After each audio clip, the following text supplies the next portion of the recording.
9 ദിവസം നീണ്ടുനിന്ന ചർച്ചകൾക്ക് ശേഷം മുഖ്യമന്ത്രിയെ ഇന്ന് തീരുമാനിക്കും. ഉച്ചയോടെ ഡൽഹിയിൽ പ്രഖ്യാപനമെന്ന് സൂചന. ഖർഗെ രാഹുൽ കൂടിക്കാഴ്ചയ്ക്ക് ശേഷം നടപടികൾ അന്തിമഘട്ടത്തിലേക്ക്. പ്രതീക്ഷ കൈവിടാതെ കെസിയും വിഡിയും ആർസിയും.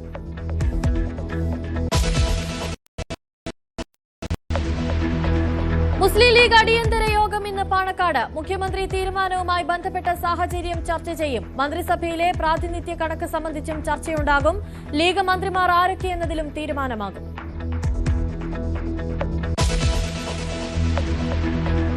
തോൽവി വിലയിരുത്താൻ ഇന്നും നാളെയും സിപിഎം സംസ്ഥാന സമിതി യോഗം. മുഖ്യമന്ത്രിക്കും സംസ്ഥാന സെക്രട്ടറിക്കുമെതിരെ വിമർശനത്തിന് സാധ്യത. പ്രതിപക്ഷ നേതാവിനെ തീരുമാനിക്കുന്നത് അജണ്ടയിലില്ല.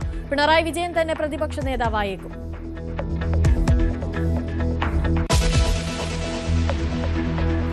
തമിഴ്നാട് നിയമസഭയിൽ വിജയിക്കുന്ന നിർണായകം. വിശ്വാസ വോട്ടെടുപ്പിനെ അതിജീവിക്കുമോ? കോൺഗ്രസും ചെറു പാർട്ടികളും പിന്തുണയ്ക്കും. AIADMK വിമതരുടെ നിലപാട് നിർണായകമാകും.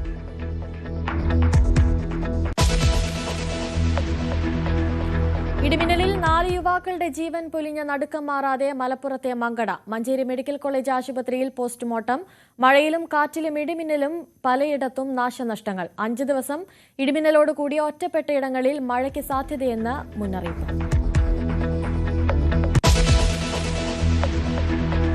നീറ്റ് ചോദ്യപേപ്പർ ചോർച്ചയിൽ അന്വേഷണം കേരളത്തിലേക്കും. 10 സംസ്ഥാനങ്ങളിൽ അന്വേഷണമെന്ന് CBI. ടെലഗ്രാം ചാനലുകളിലും ചോദ്യപേപ്പർ പ്രചരിച്ചു.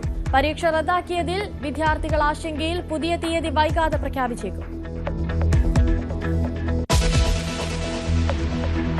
കൊച്ചി ലക്ഷദ്വീപ് സീപ്ലെയിൻ പരീക്ഷണ പറക്കലിന് ഇന്ന് തുറക്കം. പരീക്ഷണ പറക്കൽ നെടുമ്പാശ്ശേരി വിമാനത്താവളത്തിൽ നിന്ന് തീരദേശ വിനോദസഞ്ചാര മേഖലയിൽ വിപ്ലവകരമായ മാറ്റങ്ങൾ ലക്ഷ്യം.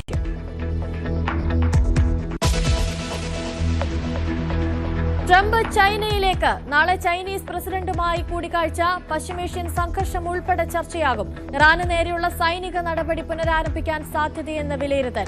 യുറേനിയം സമ്പുഷ്ടീകരണം ആണവായുധ നിലവാരത്തിലേക്ക് ഉയർത്തുമെന്ന് ഇറാന്റെ ഭീഷണി.